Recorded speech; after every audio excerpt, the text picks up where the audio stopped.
Dia do Médico, vamos recordar histórias médicas que já se passaram e nos colocar em desafio e nos trazer satisfação em ser médico. Lembrando aqui do episódio do paciente com tumor de laringe em pré-operatório, no pronto-socorro, que entrou em insuficiência respiratória, e eu não fui ajudado pelos colegas cirurgiões. Então, quando o paciente entra em insuficiência respiratória, ele precisa de uma prótese ventilatória. Normalmente, o tubo orotraqueal, mas se existe alguma inviabilidade para a intubação, se faz a traqueostomia de urgência ou uma cricotilargostomia pela carcinose cricoide para ventilar o paciente diretamente. E esta é uma falha minha, que eu nunca busquei treinamento, aprender a fazer essa traqueostomia de urgência. Mas é muito raro da gente precisar, e quando a gente chega no patamar que você faz plantão no hospital geral, que você tem cirurgião de plantão também, você não precisa mais se preocupar com isso, que o colega cirurgião vai estar muito mais apto a fazer isso.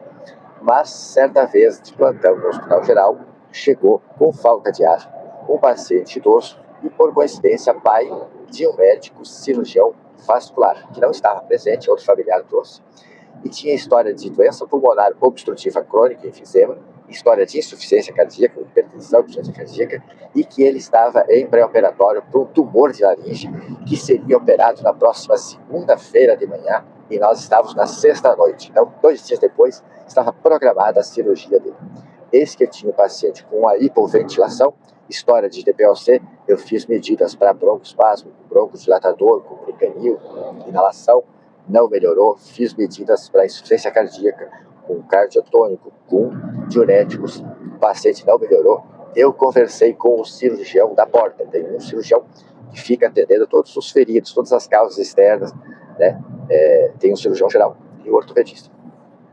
As causas clínicas ficam com os clínicos, as buscas clínicas com os clínicos. E conversei com esse cirurgião, mostrei o paciente para eles, não, mas maneja ele já vai operar na segunda-feira, maneja a insuficiência cardíaca dele, isso que vai dar certo. Não quis fazer a traqueostomia de urgência para mim. E aí estava no hospital também avaliando um abdômen agudo, o cirurgião geral do sobreaviso, que vem ao hospital, se a gente chama, se tiver um caso cirúrgico, vai para o centro cirúrgico, ele leva para lá. Esse cirurgião da porta também, se tiver um procedimento cirúrgico maior que precisa ir para o centro cirúrgico, vai chamar esse cirurgião do sobreaviso. Conversei com o cirurgião do sobreaviso sobre isso, não quis ver o paciente, falou para eu manejar, se precisar conversasse com o cirurgião da porta. E aí eu me vi no mato sem cachorro, fui lá para a beira do leito tomar mais medidas, e esse paciente na minha frente fez um trismo e uma parada respiratória. Ele estava monitorado, os batimentos disparam, mas ele precisava de uma via aérea naquele momento, mas com história de um tumor de laringe que poderia estar obstruindo a respiração e também poderia ser um impeditivo de eu fazer essa intubação orotraqueal. Pedi para a enfermagem me dar um tubo 6, que é um tubo pequeno, menor que o dedo mínimo, é um pouco fino para um paciente, mas teria que tentar um tubo menor para ser mais viável a intubação. Normalmente o paciente idoso a gente quer um tubo 8, 8,5, pelo menos, que é mais grosso, mais perto. E pedi para a enfermagem fazer prontamente ali o harmonia de fentanil para completar a sedação, se bem que ele estava parado.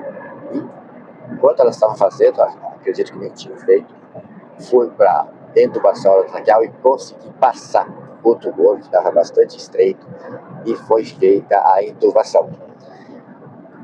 Felizmente, conseguimos. E, para a felicidade da gente, cerca de 2 anos depois, num jantar de confraternização dos aniversariantes do mês da Unimed, os médicos aniversariantes, eu encontrei com o Dr. Gilberto, que pôde me falar que o pai dele tinha operado, estava bem, tinha se recuperado bem e estava vivo.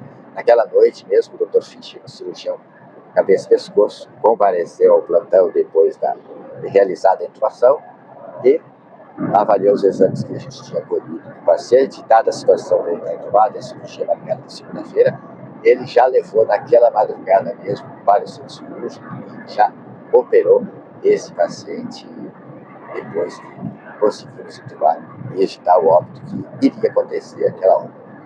Então, nesse momento, foi uma grande satisfação de ser médico e poder ter agido, ter intercedido nisso. Mas fica também um certo ranço, né, que a gente precisa cortar da própria carne, porque que os outros colegas foram omissos e subestimaram.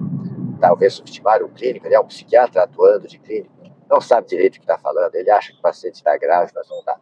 Mas o paciente fez, felizmente na minha frente, a utrismo e a parada respiratória, e a gente pôde intervir imediatamente, passamos um tubo pouco suficiente para ele, mas que foi suficiente para levá-lo à cirurgia e poder ser operado a contento e ter sobrevivido ao câncer, ao tumor de laringe.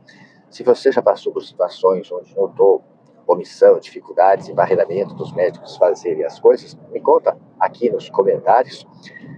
Sinta-se à vontade para comentar, concordando ou discordando. Encaminhe esse assunto para quem você puder ajudar com este conhecimento. Muito obrigado.